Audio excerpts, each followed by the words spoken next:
Talk Show. It's the Daily Talk Show episode 451. Coming down after yesterday's party on the show, Mm-hmm. we have Shannah Kennedy in the studio. Hello, Shannah. How are you? I'm great. That is good. You have been doing life coaching before it was cool. Is it fair to say that? Way before it was cool. Oh, that's good. I mean, my claim to fame for my mother is that she was doing yoga in bloody the 60s and now it's hip. Yeah. And so when did you start? So she was really cool. Yeah, She even she's has so incense. cool. She brought us incense Yeah. that she got from was it the 70s or something? It was a long It time took ago. 2 years to arrive from India. India. Yeah. But anyway, that's another story. You It can gives see Mr. 97 asthma. So we don't light it anymore. So life coaching, what year did you start? It was 20 years ago. Yeah. Do I have to put that into years? No. Don't. 20 years ago. So no one had heard of life coaching yet. And I'd gone through chronic fatigue after my big couple of careers, and I needed someone to help me through it because you get really, really depressed with chronic fatigue. It's like your body won't move. It's like you've got a huge hangover and everything hurts, and your mind's going, I really want to just walk around the block, and your body's saying, no, you're not doing anything. So I needed that help with some support really getting through it. So I actually found someone called a life coach, and it was the best thing ever. It was like she was there, she was on the phone, she was saying, right, today's goal is this, you're going to get to the letterbox, and tomorrow you're going to get to the letterbox and then 10 more meters and then back. And I had this person as my friend. It was like my silent business partner in this huge business called Beat Chronic Fatigue. And so was she specialising in people who have chronic fatigue? No. Life coaches don't specialise in anything in particular. It's really about the client and what the client needs. Specialising in life. Yeah. Yeah. So all aspects. The difference between going to a psychologist or that sort of end of the spectrum versus a life coach, is there a way to distinguish between when someone just, would benefit from a life coach over that? Yeah. So psychologists really will go through your past and what's happened and unpack things for you. The life coach is really about, let's draw the line in the sand. You've dealt with that. What's the plan moving forward? What's your strategy moving forward? What are the habits that are really going to support you moving forward? And what were the habits when you were in the middle of the chronic fatigue? What were the things that had the big impact for you? Well, for me, I'm the A-type overachieving perfectionist. Doesn't mix very well with chronic fatigue. So I love burning out. I love, the to-do list and setting goals and smashing them, and I don't like the rest. That's lazy in my brain. My parents are European, and, if you ever sat down, it was like, oh, you're being lazy. Yeah. So that sort of is in my brain quite a lot. So for me, it was like just keep pushing. It was like work ethic. I valued work ethic so much that it is actually quite destructive. And I mean, there's so many people now being noisy about that approach, the A-type personality, the hustle, don't stop, I'll sleep when I'm dead. No, you'll die because you're not sleeping. That's to be honest. It does cost you your health. And so you were a stockbroker. What is it? What's the day-to-day of a stockbroker? Is it literally like pointing at like numbers and stuff? And Well, my journey, it started when I finished year 12 and I rang a Melbourne stockbroking firm because I'd watched Wall Street the movie and I thought Gordon Gekko was really cool. I watched Wolf of Wall Street. Is that that's a stockbroking firm? I'll get to that bit. Okay, I'll get back to that. It's a stockbroking firm. And I rang the lady in HR every single day. I hustled. Yeah. And I said, I want a job here because I'd done some work experience on the trade floor in year 11 where you just run around with the bits of paper, with people screaming. Yeah. Oh, that's so exciting. So I'm going back there. But, of course, you can't start there. So I had to start in the dungeon in the filing department. And with these Scottish women that I couldn't understand. It was all dusty and horrible. But within 2 years, I was the first girl to sit on the trading desk, and I really broke the glass ceiling. And that's, 30 years ago. So it's a long time ago. And there's no women around really. And it was like the Wolf of Wall Street. It was not a great place for a female to be and to see. And I'd been at an all-girls school my whole life, and that was my introduction to men. So it wasn't really pretty. It seems like, from that movie, it's like win at all costs. Win at all cost, party as hard as you can and be as naughty as you can. Make lots of money. And make a lot of money. Yeah. So, that was my my foray in there, and I did really well. And they said, well, you're a girl, you don't have a degree, and you're only 20. I said, okay. So I travelled the world for a couple of years and did the whole backpack thing. And Where did you go? everywhere in Europe possible. I did 2 years on my own. Wow. Oh, you had a visa for the European family? Did you No, have no. no passport? I No just passport? went. Is this Oh, yeah. customs? What are you? This you is Yeah, I just don't wanna know see if your there was papers, visas please. then, but I just went. And I worked in the Swiss Alps, Oh. and got jobs as waitress here and a waitress there, and met amazing people. And I went to like 50 countries and just raw living with one backpack.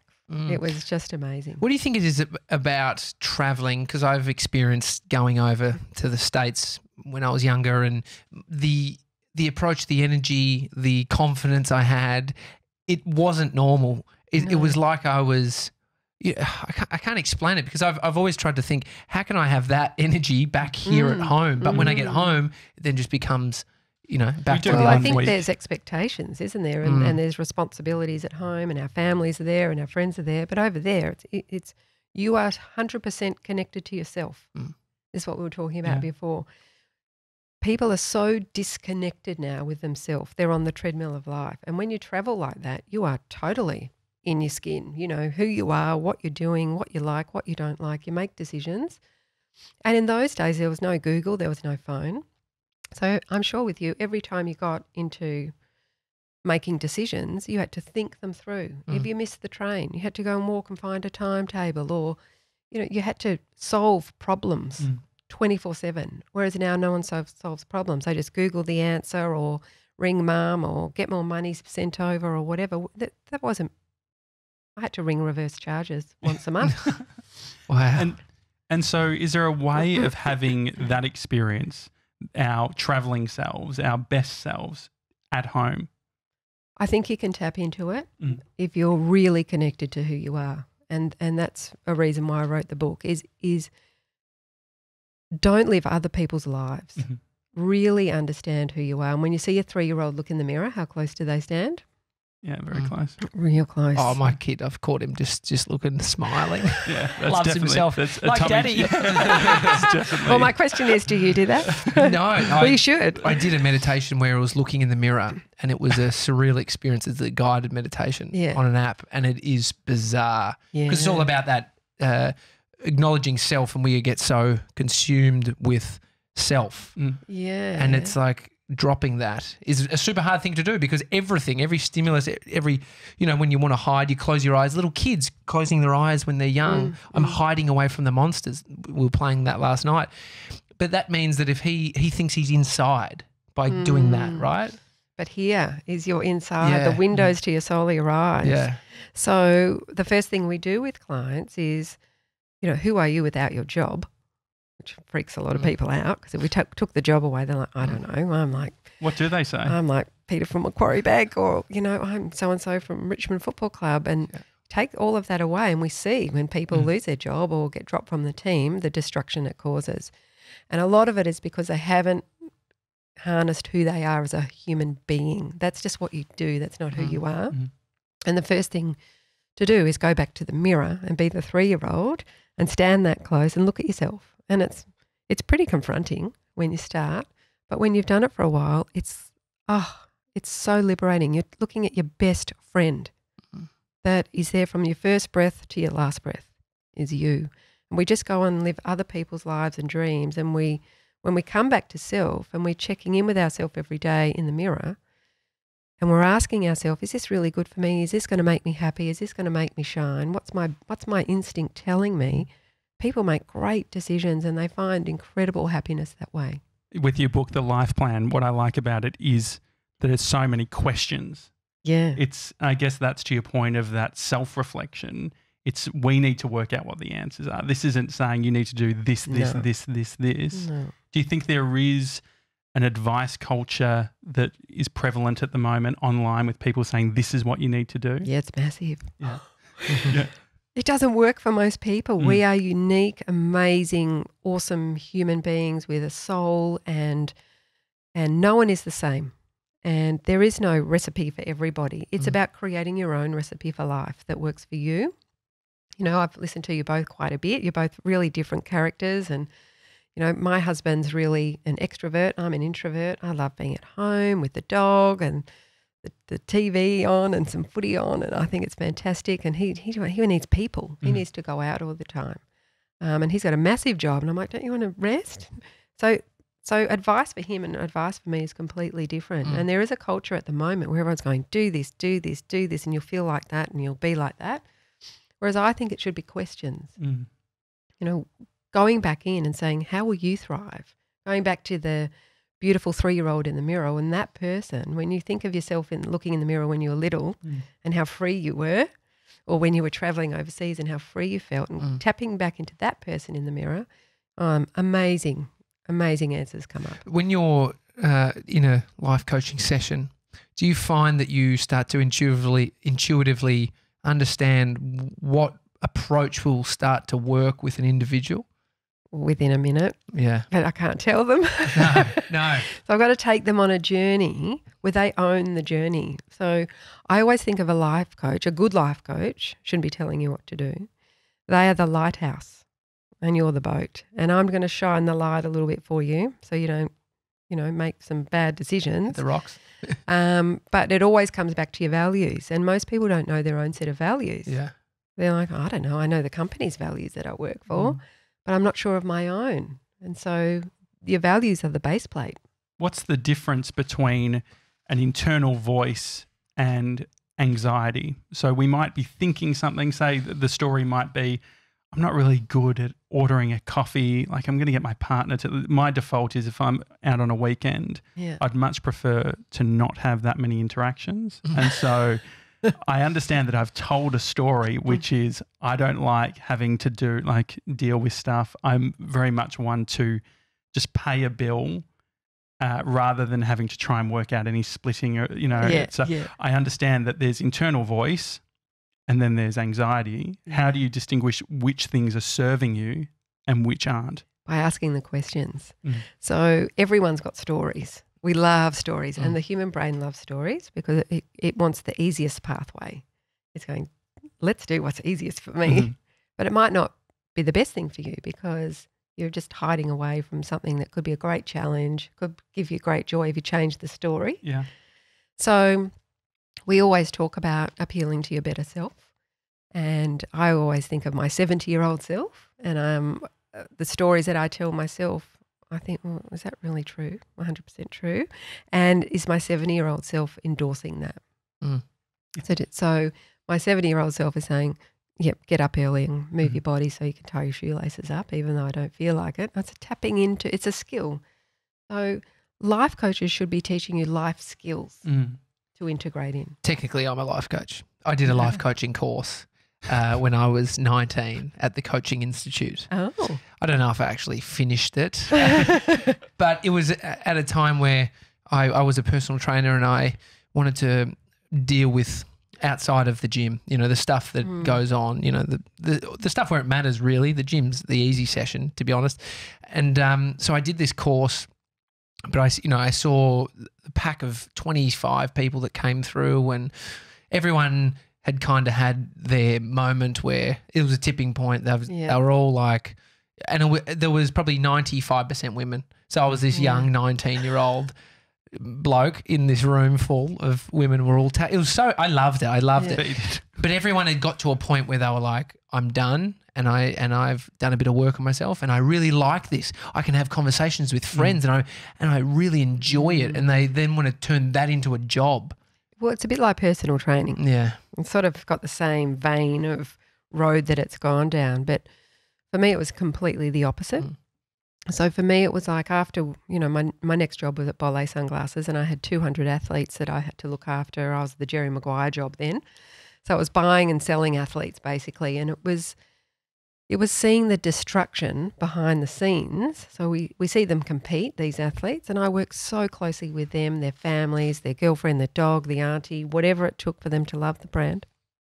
But I got a real insight into the life of elite athletes and the scale of how much they have to sacrifice of normal human behaviour to actually be the best.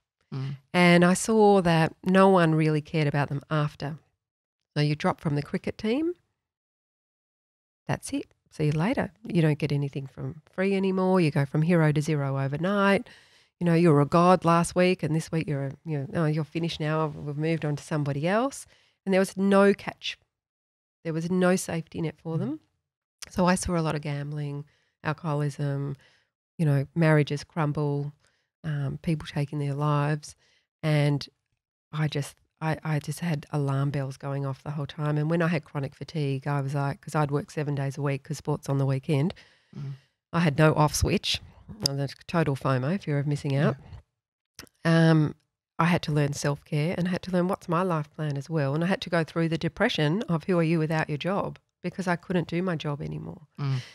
And that's when I decided to really target my athletes and help them build a life strategy to run alongside their athlete career.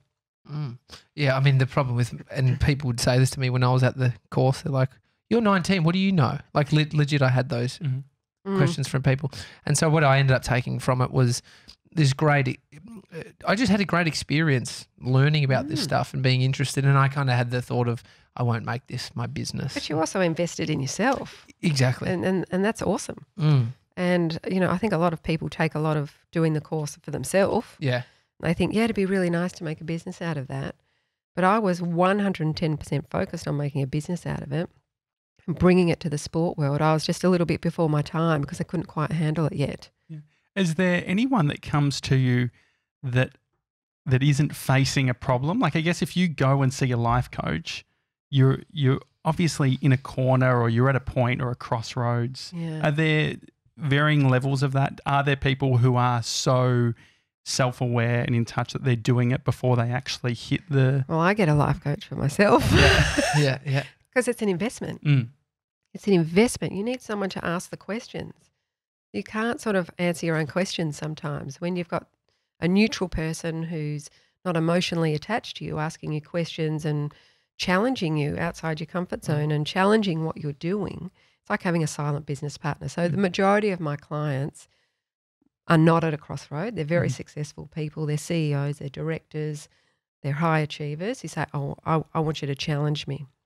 I want you to check that I'm not forgetting who I am while I'm on this incredible career trajectory, or, I'm this up-and-coming athlete, and I just want you to make sure I keep on check. So I'm the safety net or the silent business partner, so to speak. Are these people seeking that discomfort? Because it is uncomfortable to sort of navigate these things that you didn't know about yourself. I think they're smart because they know if they want longevity in their career, that you need to have someone on your team that is not a peer or a friend, because your friends will tell you what you want to hear. You can't really talk to your peers because then you're giving away secrets, or you can't go up to the coach and say, I'm really struggling a bit because I'm having a fight with my mum. These are some of the things I was dealing with footballers. I'm having a fight with my girlfriend or an affair and I don't know what to do, but it's affecting my performance. They can't tell the coach. They can't tell anyone at the club anything. They can't tell their friends. They can't tell their family. Who can they talk to? So I am the vault of unbelievable secrets. I could write a book, but I have incredible secrets where they can actually verbalize a lot of the time what they're thinking, feeling or doing. And there's no one else that they could actually tell that to. What about someone who feels like they're suffering from chronic fatigue? What's the difference between being exhausted and feeling burnt out versus chronic fatigue? If you have full-blown chronic fatigue, you can't move. Yeah. You actually are in bed all day and you cannot move. I couldn't, put lights on. I had to put sunglasses on. My eyes were burning. My ears still hurt today. So there's, I go to my kids' basketball matches and it's like hell. Yeah. So I've learnt to meditate through those and shut my ears down. So there's a lot of lingering things for me. I get really sore legs every night, so I have to put them up the wall. So the nerve endings were burnt. I pushed so hard. Wow. I burnt my body. Is it, because I've always thought about the people that do burn out to the degree you do, is there a moment when you're in it and you're going, this is not good for me, but I'll continue to go? Oh, every day. Yeah. Because I had this brain that had this work ethic built into it that was saying, doesn't matter. Go to that party anyway. go to that dinner. Yep, we've got to do that presentation. We'll do it anyway. Don't take a day off. Oh, no. So it was my brain overriding what my body was telling me. Mm. And I also didn't value self-care. I didn't value it. And you talk a lot about saying no or being able to prioritize. It's interesting because it feels like young people have access to more content nowadays. Yeah. They're listening to podcasts, they're listening to audio books, and there is a lot of that advice around don't work for free, say no. And I see it happening with young people where they haven't yet gone through the journey of knowing what it is to work hard and to actually have a real crack. Yeah. Have you worked out a way of identifying that? What advice? Because some people need to hear that. They need to hear you need to be able to say no. And then there's the other people who it's like where you need to be at the abundance phase. You actually need to say yes to everything. You need to grab onto the opportunities. I think it's knowing where you sit on the plan. Mm.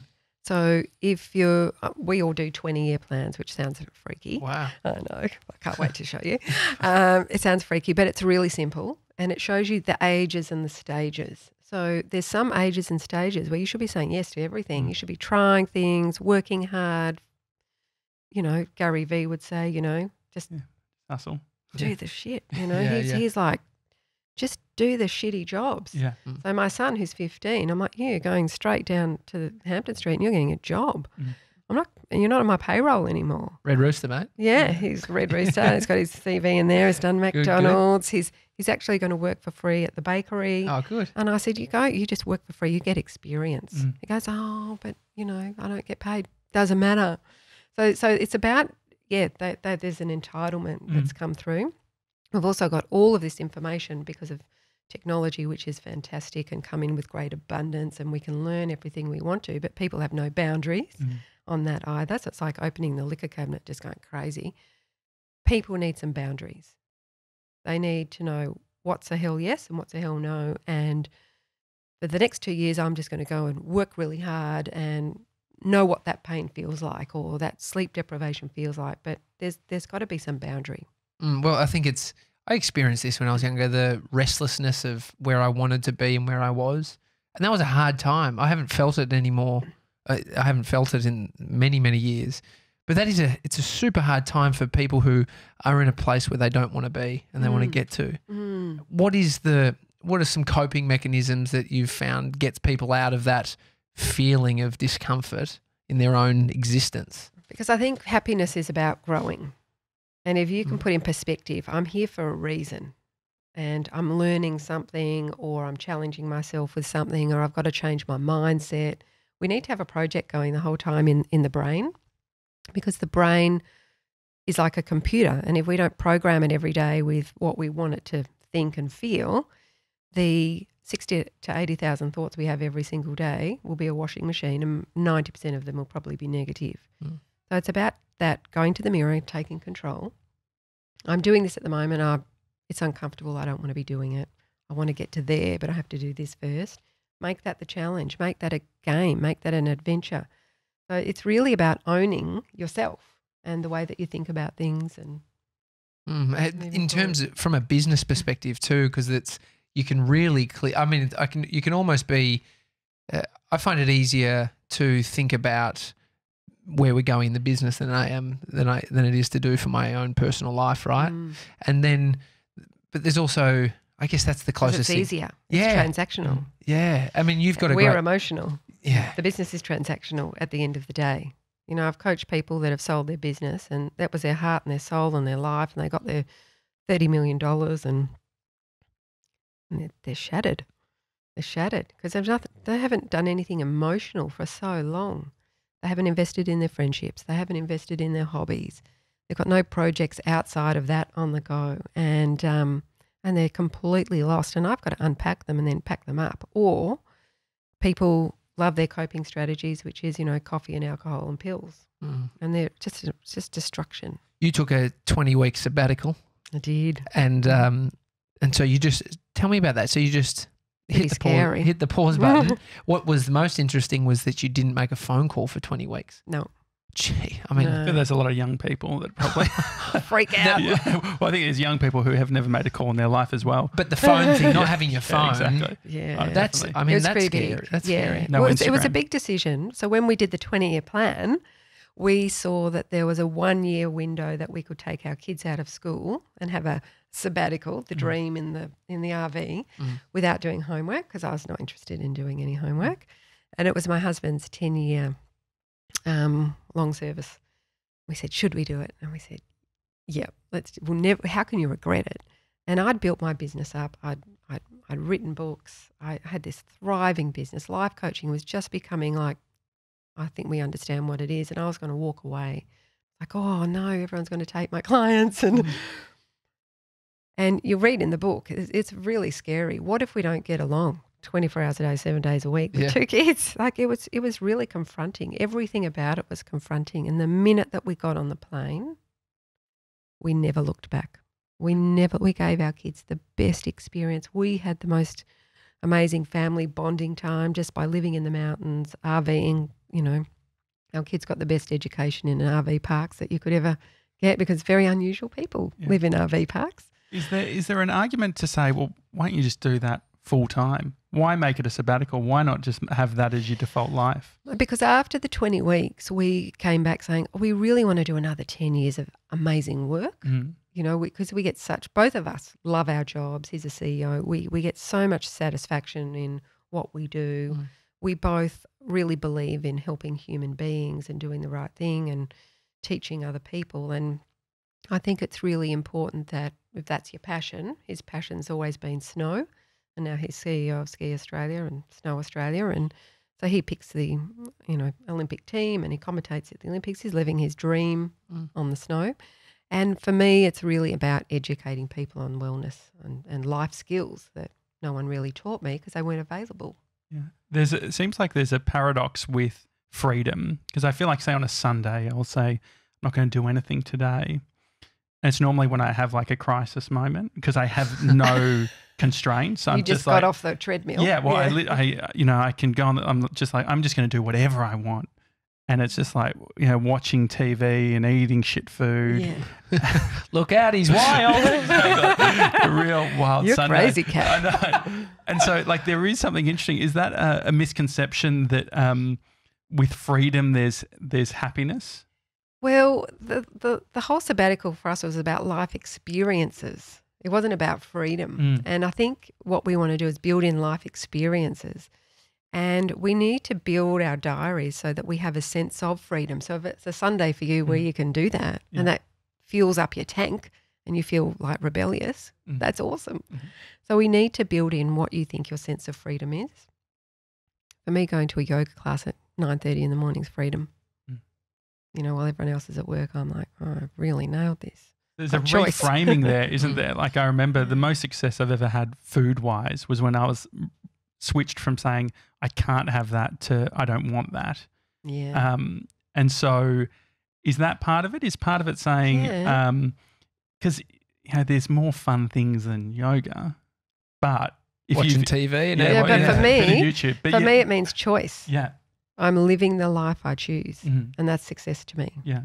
So I'm either going to choose to sit on the couch and eat shit food and watch Netflix all day, or I'm going to go to my yoga class, or, I take one day off a month and I leave the suburb and I go exploring and I go to a yoga class on the other side of town and take myself out for lunch with my business partner and go and have a massage. And it's like, everyone else went to work today and we just pretend we're on holiday somewhere. So for me, it's a sense of freedom is living the choice and using my diary to choose. So it's a mindset. And it's how we control what we're thinking and what the story we're telling ourselves. So people say, oh, I'm so tired and I'm so burnt out and life's so busy and there's not enough time in the day. And I'm like, well, that's because you think like that. And if you think like that, it's what you're telling your body. So I choose to say, today is full and it's easy and it's effortless and I'm going to run with it. Awesome. It's the same days. It's just how you tell yourself. So where does the negative self-talk sit with you? Where do you find that you enter into that? I don't much. I get off very, very quickly. Yeah. It leads to depression for me, so I have to get off it really, really quickly. Is that because you've implemented those kind of strategies? Because every day when I wake up, my body does not feel good because chronic fatigue is it's like this built-in reset every night. And so every morning I have to retrain my brain and my body and then tell myself it's going to be awesome and I've got lots of energy and today's easy, and then I just run with it. But if I get up and I tell myself I'm exhausted, I will be exhausted. Yeah. I mean, I feel like there's people get to that tipping point and that moment where a lot of successful people have found that I've spoken to have had that moment of getting to the end of their tether, and then but the hard thing is it shouldn't always be that. It shouldn't always be someone gets sick in your family or you get sick personally that then changes your health. But it's almost like that is that part of the journey? I think it needs to happen. It's like the crucible moment or whatever. It's the moment of hitting rock bottom to know where the limits are. Because otherwise we're always playing in a space of not completely understanding. I remember filming some stuff for the Minimalists and they spoke a lot about their story, and everyone that came up and did the Q&A session, they would go up and talk, they would all have these long stories of why they became a minimalist. Like no one becomes a minimalist or an essentialist without going completely the other way, having too much stuff. Have you over time started to adjust, say, removing things out of your life, like the actual physical stuff? Yeah. So I set myself challenges every season. So we're in spring. So, what can I do to upgrade my life? Just little bits at a time. So do I really need that, or what's in my routine that's working or not working, or what habits and what books am I reading? Are they educating me? And podcasts am I listening to? Are they giving me joy or not? Is Instagram helping me or not helping me? It's the questions. It's the challenging yourself to say, how can I get my ship to sail smoother? And sometimes we're going to get a curveball. Absolutely we are. And some days I'm not going to be able to train my brain, and that's cool. But let's just get the percentage up so 90% is good and 10% is bad rather than 50-50. So you've thought about these things, you've done the audit almost, and then there's a whole piece of work that's around action and implementing change, which I think is the hardest thing. We had something called Organised August, which was getting organised, but then I was pushing to have Action August because I thought that action would bring a greater result than just spending the time organising the stuff. You need the checklist first. But that'd be good. But do you need the checklist? I mean, I've actioned a lot in my life without even writing stuff down. I think you do that too, Josh. Yeah. And so which one's more important? Or are they mutually as important? I think mutually. I think one's a safety net for the other because we can go off on these tangents and do all of these things. It's a bit like my clients. I can go and coach people, but at the end of the day, I have to have some super good records of what we've been talking about and safety nets and things that sort of help the process be better. I think they're a bit hand in hand. Well, you can get moving with no strategy. That's why there's a yin and a yang, see? Yeah. Yeah, no, I mean, that's Josh and I as a business partnership, we do talk about the differences and the maybe analytical and the dummy over here not thinking too much about it, but they're both sides of them. So I could start doing something, actioning it, which then forms the strategy without thinking about what the strategy was before I started it. Whereas that's like the other business I have, the Essentialists, and we've got Lyndall Mitchell working with me, and we're the yin and the yang, and I'm the crazy, let's do A, B, C, D, and E today. And she's like, whoa, whoa. We've got to think that through a little bit or whatever it might be. And I'll have 5 ideas every day, and not all of them are great and not all of them are real. And you need both. I think you need both. Yeah, the getting to market quickly or doing the thing and testing versus sitting on something. Have you gotten better at shipping the ideas, or do you think over time, as you get older, you actually become more conservative? I get conservative because I don't want to waste my time. But say writing books, I think I wanted to write a book, and I was like, yeah, I'm going to be like Sarah Jessica Parker, and I'm going to go to the cafe. I'm going to have my coffee and my laptop. I'm going to punch out this book. It's all in here, and I know it all, blah, blah, blah. Not good for me. Not good. I was just going home depressed. I wrote one sentence because, I bumped into a few people I know, and it's not like on TV. And so I went to the mirror. You go to the mirror and say, how do you work your best? What is the setup for you to work at your best, where you're just in the flow? And I said to my husband, I have to go away. So I went away for 5 days, and he said, I'll give you 5 days off and I'll have to look after the kids and manage everything. So I just went down to Blairgowrie for 5 days and I wrote the life plan. Wow. And I did not move, and I would just get up in the dark in my pajamas, and I would sometimes I'd look up and it was 4 or 5 hours later, and I delved into the topic and into my brain so much. That's how I work best. So you've got to check in with yourselves about what's the setup that really works for you. When some people might love to write half an hour a day, that to me would be just horrific. I mean, horrific. It's an amazing luxury. It's one of those ones where Tommy always jokes about the fact that for me, I need the moon in the exact right position, and I need the temperature. Yeah. I mean, when is that? I'm a bit like that. Yeah. And so when isn't that self-serving? Because in one way, when you go to Blairgowrie and you do the work, you're amazing and you're effective, and so you're can't take that to the cafe. Yeah, No. and so you're actually securing that as a thought or a belief that I do my best work, which is great. Is there a way of hacking it so that you can create that special place that's closer, where it doesn't mean that you have to drive an hour to get there and you have to? I think it depends on your circumstances. So for me, we've got a couple of teenagers and a dog, and it's just full action stations and a lot of sport going on. I need, if I really want to do something amazing, I have to remove myself, and that's just a fact. It's just the way it is. I can't integrate that down in the cafe in Hampton Street. It just doesn't happen.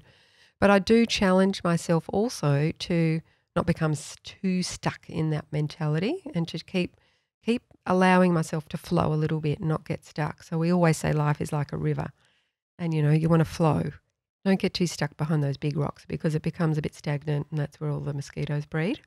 So a lot of people that are stuck on their problems or stuck on their way of thinking, they're that stenchy water, I call them. And I'm like, you got to get back in the flow, and you've got to lighten up a little bit, and you've got to not be so serious, and you've just got to, life's going to flow.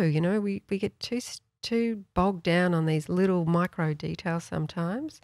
So yes, that's how I do my best work, but I do challenge myself to flow a little bit sometimes in areas that is a bit more uncomfortable and the moon's not in the right place. And what do you say to clients who say, I can't get to where I want to be until I'm in the CEO position, and that CEO is not going to be moving for the next 5 years, so I'm going to have to stay here, or I'm not going to be able to do the things I want to do until I have this house, or I set this on my path.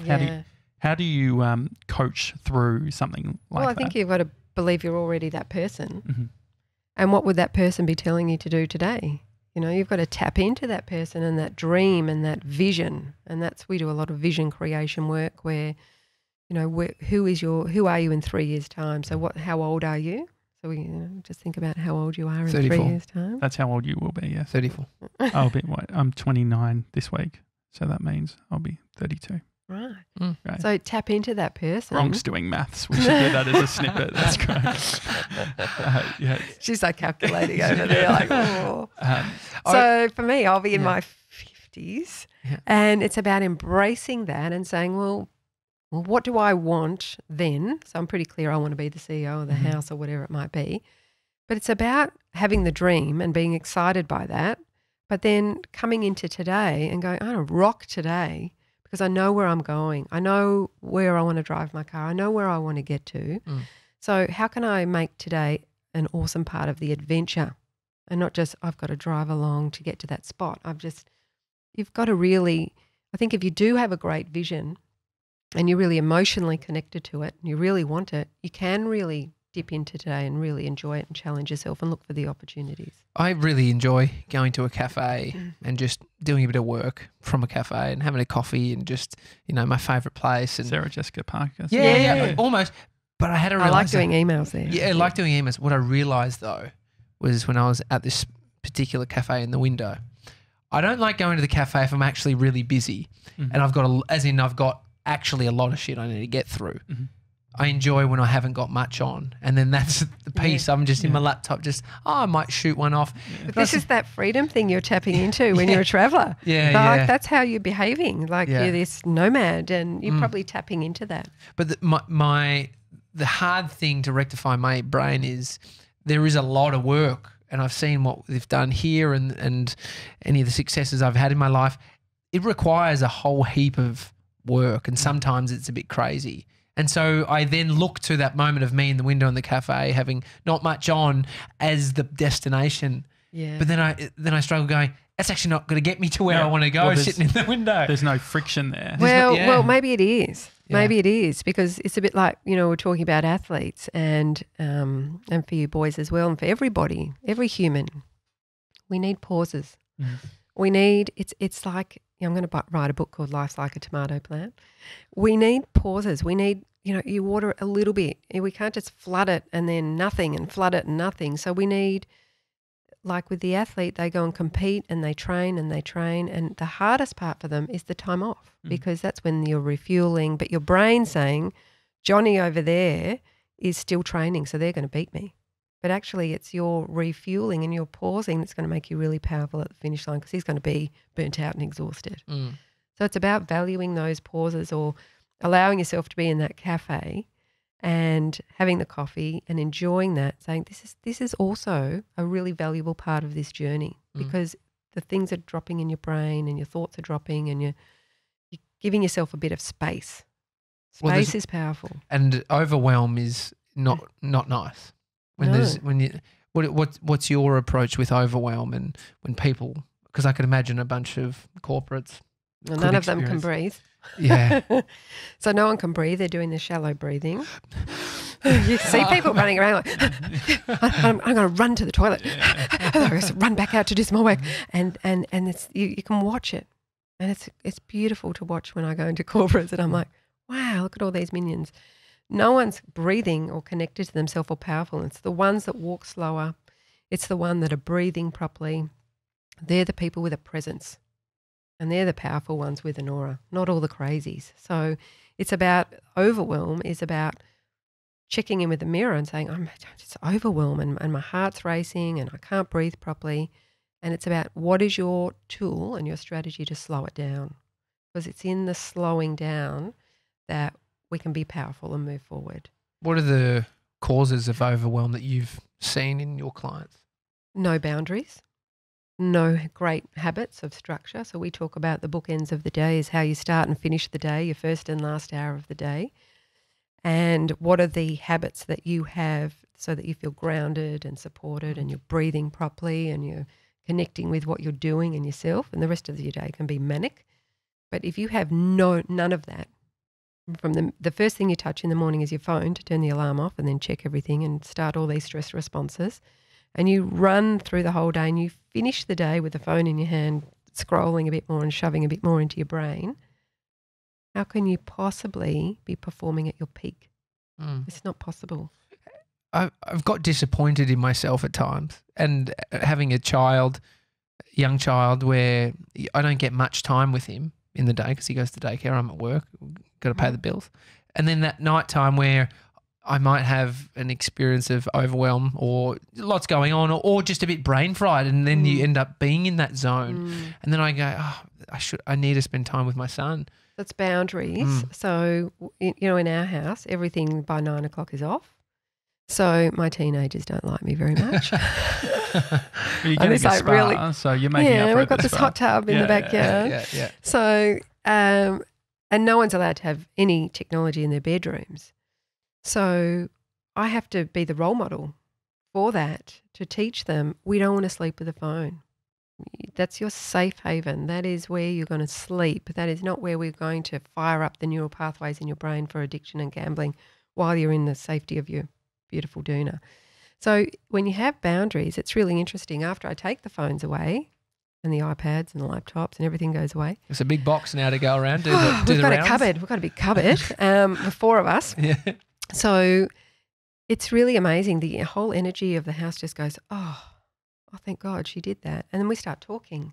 And then we can watch a show together, or we can watch the footy together, or we can bond as a family. But if you have 4 people sitting on the couch going like this, that's just 4 people coexisting. That's not being a family. So it's about thinking, again, self-connection, what works for me and what doesn't work for me.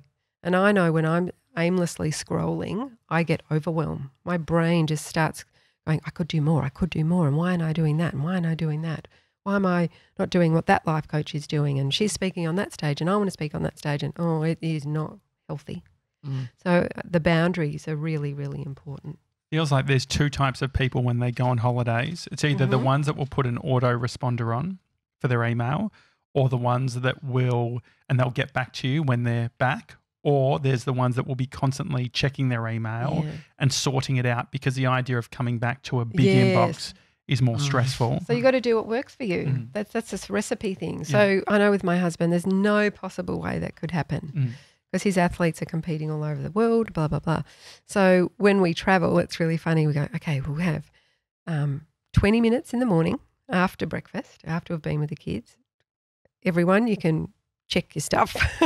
And then before dinner, we do another half-hour session. So it's probably 1 hour out of the day. And then everyone feels like, okay, it's all in order. I've sorted that. I've told someone to do that, and I've outsourced that, and the kids have connected with their friends, and then everyone's fine. So it's trying to work out the recipe, I think, that works for your family or for you personally. I mean, we've spoken to people that their story they tell is that it works for me to be in my phone all the time. And then we've always tried to understand, mate, is it? Well, there seems to be a counter. I question that. Yeah, I think there's a That's counter. a good story. The counter at the moment, I think, to the switching off is, oh no, I'm fine. Like social media doesn't bother me, and I can keep going. But what could they do with that time? Well, I think that is the thing. It's like, who's it for? What's it for? Why are you doing? Why are we doing this? And I guess to the point of, if you have a business that is a social media business, or if you're doing something that is, like that's to the core, there is a case for that having more value, but you need to understand. But that's a job. So who are they without their job? Yeah. So if you took the job away, which is their social media, whatever, that's where the depression is, because they're so disconnected from self. And I will say that till the cows come home. Then they could talk me blue in the face. But if I said, I'm going to take it away, who are you? They won't know. And it's a really frightening place to be. And that's why people end up taking pills and, looking at other coping strategies, because there will be a time when that won't serve them anymore. So who are you beyond a life coach? How do you answer that? Who am I?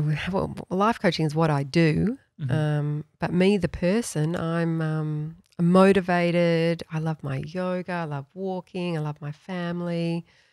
Love my home. It's my sanctuary. So I put a lot of energy into my home. I love reading books and challenging myself, and And so happy. Whatever I choose to do, it just has to fulfill me. Yeah. The audio book stuff's interesting that you talk about, that's sort of a way for you to disconnect or do something different or go for a walk, because I've fallen into having an audio book every night going to sleep. Yeah. And that thing, and I guess the main thing I guess you take out of the book is everyone is different. Yeah. It's your version isn't necessarily the right version, and for Tommy it's very different than it is for me. How do people work out whether this is what I want versus this is what society says that I want? Well, you can't find the answer to that question if you're in overwhelm and running on the treadmill and trying to do more all the time. It's in the pauses that you find the answer to those questions, because you then go, actually, that's not even working for me. Why am I doing that? Yeah. So if taking the phone away at 9 p.m. is causing super anxiety, I need to go and challenge that and why that's happening, and it's going back to your values. So I try and live by my own set of values, which is number one is health, because it's compromised. So it has to be my number one. And that's physical, mental, emotional, and spiritual. That's my job. That's who I work for, the business of me. The second one for me is family. And that doesn't mean is my family happy, because when you've got teenagers, that doesn't happen all the time. You can't really control it. So am I showing up being the best version of myself? Am I being a fun wife? Am I being a warm and nurturing mum? Because that's what I signed up to be. So if I can't bring that to the table, then I maybe need to look at why am I overloading so much work onto myself? For what? What am I doing that for? I coach so many people with gazillion dollars and they go, what was I doing that for? Because all that value stuff is forgotten and now I've got nobody, or I'm not fulfilled, or I'm depressed, or whatever it is. And the third one for me is achievement. I need to achieve every day. And so sometimes doing a meditation is harder for me than writing a book. But I need to value that the meditation was more important than writing the book, because it'll give me longevity. It'll unscramble my brain. Or you going to the cafe, you need to value that that's a really important part of the puzzle. These things are hard when you're in a relationship, a business partnership, because sometimes it could almost seem selfish that you're putting in the effort to better yourself before putting the effort to the other side. It's not what I think. I think, I feel like I've got my exercise rule, my meditation rule. Yeah. And so there's been times where I've had to say, like, put my wife in a bad position, and I can feel a bit of guilt, but then I'm like, I need to do this for me. Because then you're a happier person, or you'll show up better for the family, or you'll show up better here. What if you don't have the support, though, from the partnership, Yeah, it's difficult. Well, that's a communication has to come in. So, I go to a health retreat every year for a week, and, at one time my daughter was at the dinner table and she said, why do you have to go away, Mum? And my husband chipped in straight away and he said, do you want your mum to be happy? Or do you want her to be happy all year? Or do you want her to feel a little bit resentful, or whatever it might be? Like you jumped in because you were about to blow up. Yeah, I was about to blow up. And it was really good because it was like like my husband travels quite a bit too. So we have a lot of logistics in our house, but we love it. We're like, this is like a super exciting life. Can you believe this is our lifestyle? No week is ever the same. It's awesome. And we really embrace it and look at it as a big positive, whereas some people go, oh, yeah, but, it's a lot of work and it's this. But we're like, oh, we've got these adventures that we're on all the time. It's really exciting. But, yeah, the going away is for my family, I've had to sort of train them that it's actually really important for me to go and be still, to get creative, to reflect on the year, to make sure I can turn up being the best version of myself for the next year with some good goals for myself, with some great habits for myself. And that's what I like to do, but that's not for everybody, of course. Non-negotiables, you talk about them a bit. Yeah. I remember the first time hearing about non-negotiables. I had a boss who had been away for a month, and I ended up having a couple of people that I was sort of reporting to. I did all of this different work. I was working the hardest that I'd ever worked. Yeah. And they came back and they said, oh, did you do this, this and this? I was like, oh, no. But I look at all this other stuff that I did. And it was like a big lesson in focus and non-negotiables and what things actually matter. What are your non-negotiables at the moment, and how often are they changing? My non-negotiables is moving my body, because when I don't, I feel like chronic fatigue just comes in. So it doesn't matter what the weather is. I have to move my body, and I have to get up early, and I have to do it. So it's either walking or yoga or gym. Non-negotiable. I don't care what sport's on with the kids. Mum's got to go first. What about if you got a cold? Yeah, that's really challenging for my mind. So I have to allow myself, that's that thing, flow a bit. And do you think is it the physical action, or is it mentally saying I am in control and I'm doing the thing? I think it's both. Yeah. I think it's both. Yeah. But I'm a lot kinder to myself now. I don't hurt myself anymore. Yeah. Don't push too hard. What's like food? I think that's a big one with food. It's the I think a lot of people are in those cycles of I'm just going to eat that thing. Doesn't make them feel good, and they also made a bad choice, and it becomes this cycle. And a lot of the time, with my kids when they're in primary school, non-negotiable was mum's going to meditate for 10 minutes, and I put my big headphones on, and I'd say, mum's got the headphones on, don't. And they go, we know, you've got your 10 minutes. and I'd just sit there and I'd put the noise cancelling headphones on. It was non-negotiable for me because it really did unscramble my mind and it gave me energy to then go and cook the dinner, do the homework, do the sport, after school sport stuff. So they knew that mum just needs that 10 minutes. So it's just what's important to you, I think. For the next generation, for younger people who are going to start entering into the workplace, what do you see as the competitive advantage that a young person can have in 2019? What sort of skills, what sort of non-negotiables could they be looking at, or what questions should they be asking themselves? I think they need to really challenge themselves to be on their journey and not other people's journey, because I think with the introduction of social media, that's become a lost skill.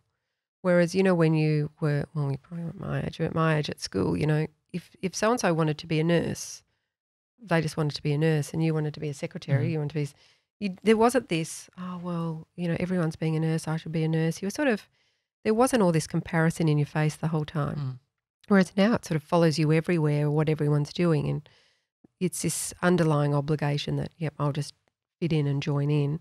I think the skill is really going to be these life skills. It's about sticking to your values, making decisions that work for you, constantly asking yourself the powerful questions that keep you in tune with yourself, and backing yourself and having faith in yourself and trusting yourself and trying those things.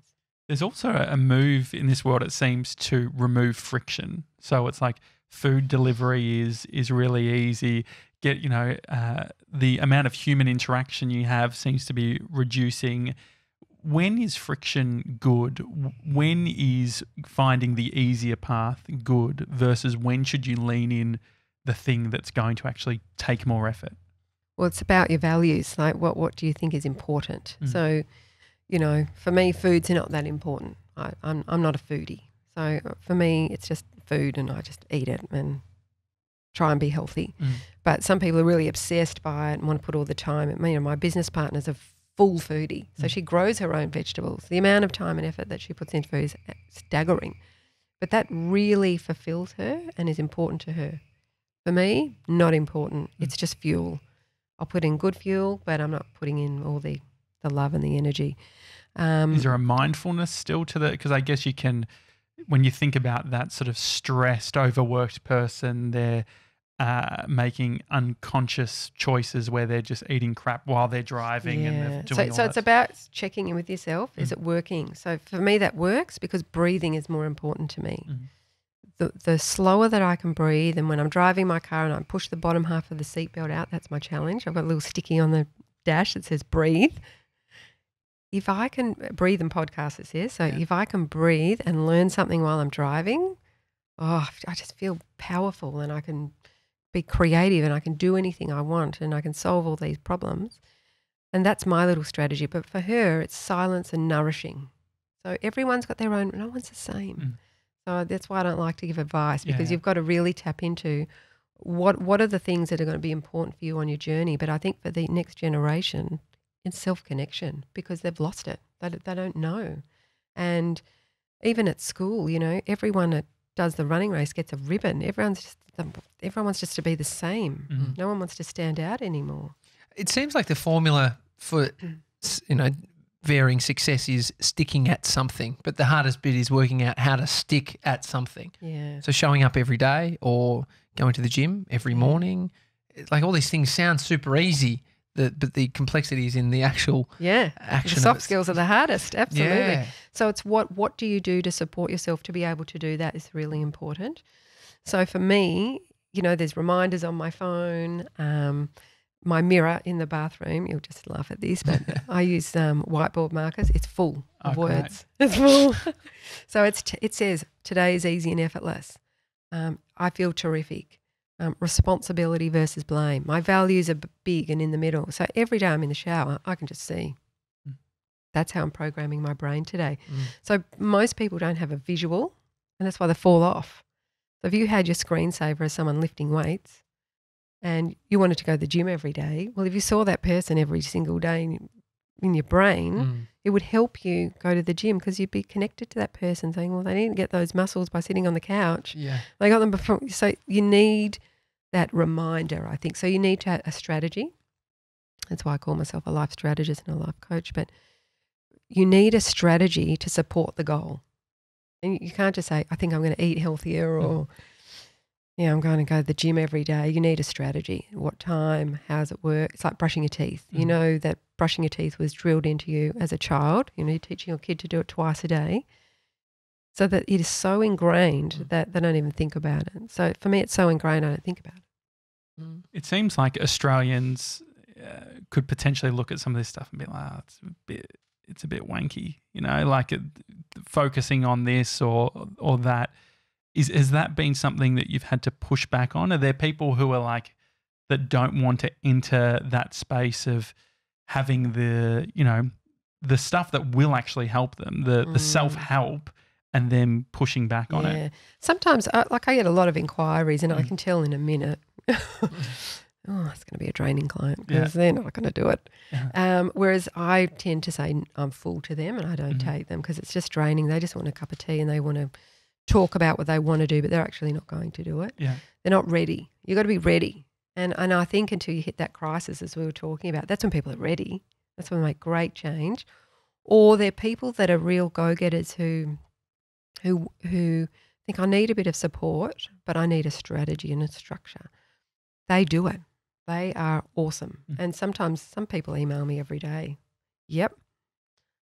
I went for my walk or whatever it is, but that accountability factor is actually really powerful for them because they're not accountable to anyone but yourself. And then if you can hack it where you're only accountable to yourself, That's tough. Yeah, that is really tough. It's tough. I wouldn't do that. No.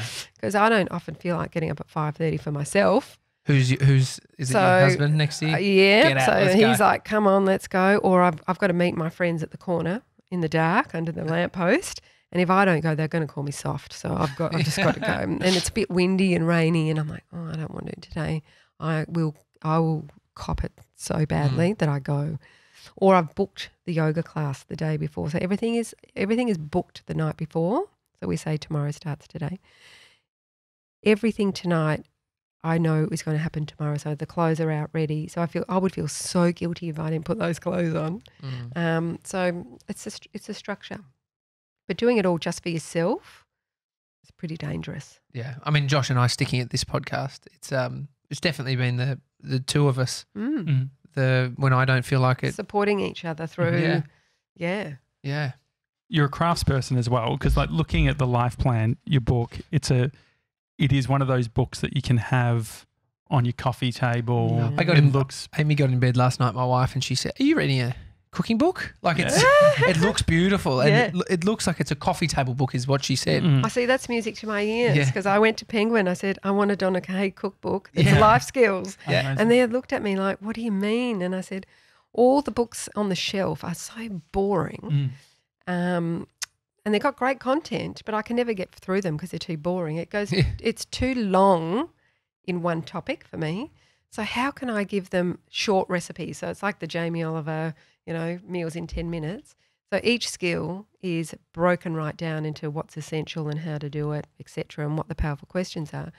And I wanted it to look pretty so that you'd keep it on your coffee table and you wouldn't put it on the shelf, whereas everything else goes on the shelf. And so Sharon Cairns was a photographer and we spent 3 days and every single page, the photo was taken for that page. Amazing. You should have whacked a porridge recipe in there. We should have at the end. But I had this vision and it was really clear about how can we make life skills look good because they're not taught at school. We never learn values and vision and proper goal setting and all of that at school. We never learn it. And if you don't go to conferences in the corporate world and you're stuck in the middle, how do you learn it? And that's why I wrote the book. I'm really passionate about teaching people life and wellness skills for coping strategies for life, really, for their whole family. So I said, I think it has to look nice. And I think from a strategic point of view too, it's not the type of book that you read once, you've worked it out and then you put it away. It is that reference guide. Like I think there's a few books. There's one called Daily Rituals, which I have the audio book. And that calms me because it's like I can just hear artists and philosophers and different people and how they go through their day, and it sort of creates almost a routine for myself. So they've got habits. Yeah. They've got a structure. And I think that this is almost the next step of that. It's being able to say, oh, like, what are some of those centering questions? What's a little recipe that I can put together today that I can implement tomorrow or this week? I guess that's one of the things that I've learned. It's like everyone wants everything done straight away. They want to go from like their self that they're not completely happy with, and then wake up and be their perfect self.